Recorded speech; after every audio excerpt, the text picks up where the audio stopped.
আমরা এর আগে প্রত্যেকটা এপিসোডে দাবি জানিয়েছিলাম যে ফলতায় শুধু বুথ ভিত্তিক না, পুরোটাই একটা পুনর্নির্বাচন যেন করা হয়।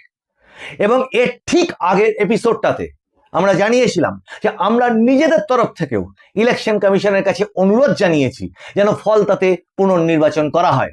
একই সাথে ফলতার জনগণ, সারা পশ্চিমবঙ্গের যে সমস্ত গণতন্ত্র প্রেমী মানুষ, পরিবর্তনকামী মানুষ, যারা এই অপশাসনটার পরিবর্তন চাইছে, সেই সমস্ত মানুষের, সারা ভারতবর্ষের গণতন্ত্র প্রেমী মানুষও চাইছিলেন যে ফলতার যে অরাজক অবস্থা, যেভাবে ভোট লুটের কালচার চিরস্থায়ী বন্দোবস্তর মতো করে সেখানে স্থাপিত করা হয়েছে, তার যেন মূলে আঘাত আনা হয় এবং একটা সুন্দর পরিচ্ছন্ন নির্বাচন যেন আমরা দেখতে পাই।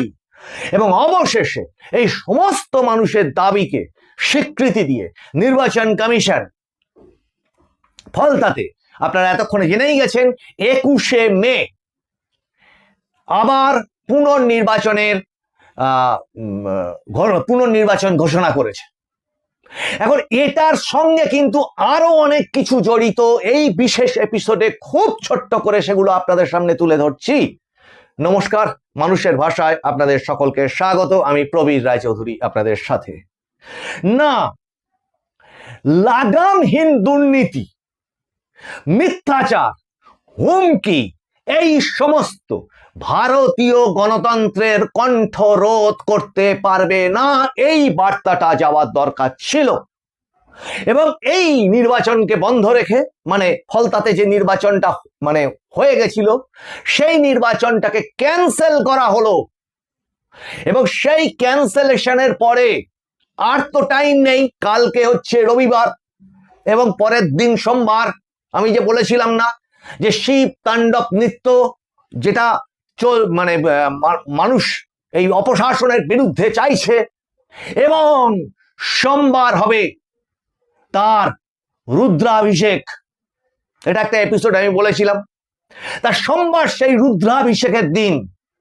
কিন্তু পাশাপাশি কোন চিত্রগুলো উঠে আসছে, পাশাপাশি যে চিত্রগুলো উঠে আসছে সেগুলোকে নির্বাচন কমিশনকে অতি অবিলম্বে নজর দিতে আমরা বারবার করে অনুরোধ করছি। এবং যে সমস্ত ভুল ত্রুটি, সূক্ষ্মাতি সূক্ষ্ম ছিদ্র অনুসন্ধান করে যারা ভোট লুটেরা, তারা লাগাতার মিটিং করছে এবং সেই সূক্ষ্ম ছিদ্র আরো সেটা যখন বন্ধ করে দিচ্ছে নির্বাচন কমিশন, তখন তারপরের আর কি ছিদ্র আছে সেইগুলোকে খুঁজে বিভিন্ন রকমের কলা কৌশল খাটিয়ে যে কোনো রকম ভাবে কাউন্টিংটাকে ভেস্তে দেওয়ার চেষ্টা করছে। তার কারণ খুব পরিষ্কার, যতই চেঁচাও না কেন, খুব জোরে চেঁচালেও মিথ্যাটা সত্যি হয়ে যায় না। আর সেই সত্যিটা ওই অত্যাচারী যারা, তারা কিন্তু বুঝে গেছে, না এবার হবে না ফিরে আসার, আর ফিরে আসা হবে না। যে কিনা খুব কনফিডেন্ট থাকে যে ইয়েস আমরা এগিয়ে আছি, আমাদের তো কোনো অসুবিধা নেই, সে তো এত ছটফট করে না, সে তো এত রকম ভাবে ভোট বেচতে দেওয়া, এসআইআর ছেড়েই দিন, ভোটটাকে যাতে মানুষ না দিতে পারে। কত উন্নয়ন করেছো, তাহলে মানুষের ওপর ভরসা নেই কেন? বছরের পর বছর মানুষকে তুমি ভোট দিতে দাও না কেন? উন্নয়ন করেছো, মানুষকে ফুলে ফলে ভরিয়ে দিয়েছো, তাহলে এত অসুবিধাটা কোথায় ছিল? আর সমস্ত জায়গা থেকে যখন প্রত্যাখ্যাত হয়ে গেছে, আমি তো বলেছি বারবার যে সমস্ত মানুষ কি সবাই একেবারে বিজেপির পার্টি মেম্বার হয়ে বা কর্মী হয়ে তারা ভোট দিয়েছে, নাকি আইএসএফ বলুন, অমুক বলুন, তমুক বলুন, যে সমস্ত দল আরো আছে, তা তো না। একটা বৃহৎ অংশের মানুষ ওকে দেব না, ওই অন্ধকার, ওই অপশাসন আর ফিরিয়ে আনবো না। তাই এবার একটা সুশাসন, সেই সুশাসন যেটা 21টা রাজ্যে চলছে, তো 3টে টার্মে কেন্দ্র সরকারে চলছে, তো দাঙ্গা দাঙ্গা দাঙ্গা করে যে নেত্রী, দাঙ্গাবাজ বলে যাদের, যে দলটাকে, তার নিজের ক্ষমতা চালানোর সময় 15 বছরে 14খানা দাঙ্গাকে কেন হয়েছে এই উত্তর দিতে হবে, কিন্তু এই শোতে ছেড়ে দিন এই সমস্ত প্রসঙ্গ হচ্ছে যেটা যে এরা এতটাই এক্সপার্ট, গত এপিসোডে বলেছিলাম ওই ছিদ্রগুলো খুঁজবার জন্য বারবার করে মিটিং করছে। তাদের মানে যে সমস্ত মাথাগুলো এই কুকর্মের জন্য এক্সপার্ট, সেই মাথাগুলোকে লাগিয়ে দেওয়া হয়েছে তার পিছনে। কিন্তু ঘটনা হচ্ছে যে এই কুকর্মগুলো যারা এক্সিকিউট করত, প্ল্যানিং একটা হয়, বাট তার এক্সিকিউশন বা তার অ্যাপ্লিকেশন যারা করত সেই কর্মী সংখ্যা তো আর নেই। ফলত তারপরেও সেই চেষ্টা চালু থাকছে। যেমন যেগুলো নিয়ে বিজেপির আজকে প্রতিনিধি দল অভিযোগ জানাতে গেছিলেন যে সিইও অফিসে, সেখান থেকে বেরিয়ে বিজেপি নেতা তাপস রায় তিনি ঠিক কি জানালেন, যে কি কি জায়গায় তারা প্রতিবাদটা জানাচ্ছেন সেটা আপনারা আগে দেখেন। और 3 मुद्दे को लेके हम लोग आए थे। मुद्दा एक जो बर्दवान में हुई, वो जो बाहर से चल रहे थे 5 सल्ला तक, वो सीएपीएफ और जिला पुलिस तो थे, क्या कर रहे थे। 2 है पिंगला और दासपुर में वो जो लोग कैजुअल है वो लोग को डिप्लॉयमेंट वो होना नहीं चाहिए। और 3 नंबर है जो इलेक्शन कमीशन के जो रूल्स एंड रेगुलेशंस है, वो नेशनल पार्टी स्टेट पार्टी ऐसा बैठेगा काउंटिंग हॉल में, तो वैसा ही होना चाहिए। ये आरओ एआरओ और जो काउंटिंग में जो ऑब्जर्वर और काउंटिंग में जो ऑफिसर रहेगा उसको देखना चाहिए। दादा फलता लेके क्या ओपिनियन है दादा आपका? नहीं, ओपिनियन तो ऐसा होना नहीं चाहिए। फलताज में जैसा हुआ ऐसा ही होता है, इसीलिए ही तो डायमंड हार्बर में 7,11,000 वोटों से जीतते हैं अभी से, और आज भी हुआ फलता में, जो होना नहीं चाहिए। वोट देने नहीं दिया। हिंदू गांव से निकल के हमारे माँ बहन लोग प्रतिवाद कर रहे थे। এই প্রসঙ্গ ধরেই আপনাদেরকে জানাচ্ছি, এবং নির্বাচন কমিশনের কাছে প্রতিটি মানুষ আওয়াজ তুলুন, এই শোগুলোকে একটু শেয়ার করে দিন। আপনি আপনার মন্তব্য যা আছে, সাজেশন আছে, সেটা লিখুন কমেন্টে, লিখে ওপরে যে শেয়ার বোতামটা আছে ওটাতে শেয়ার করে দিন।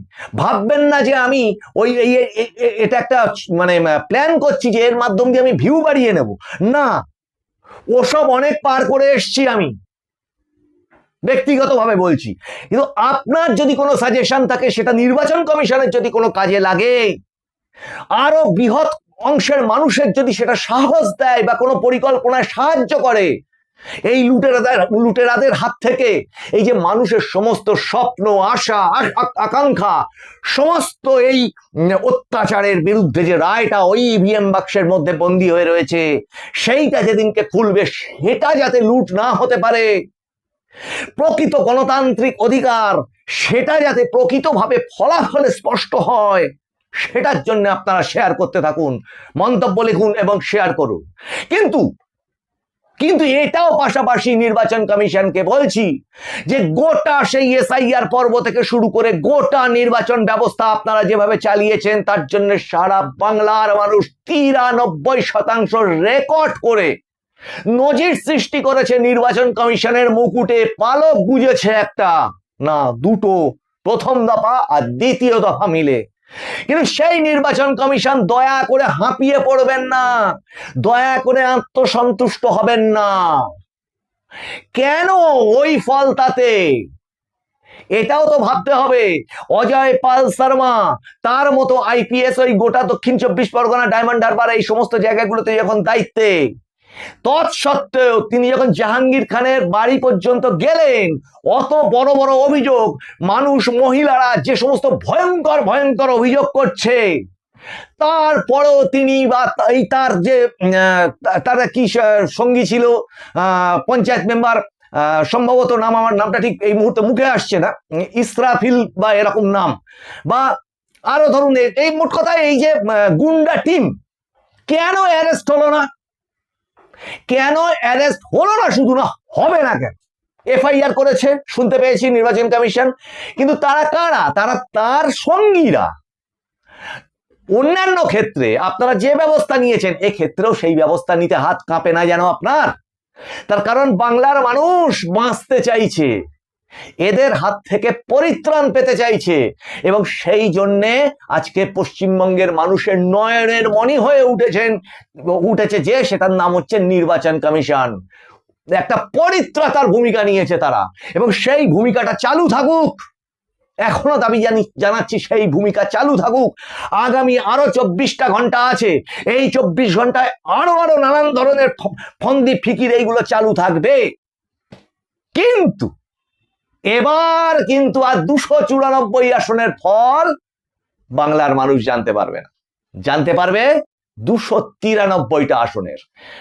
কুকর্ম করে যে পার পাওয়া যায় না, ওখানে আবার ইলেকশন যে হবে এটা নিশ্চিত, এবং সেটা অবশ্যই রেজাল্ট বেরোনোর পর।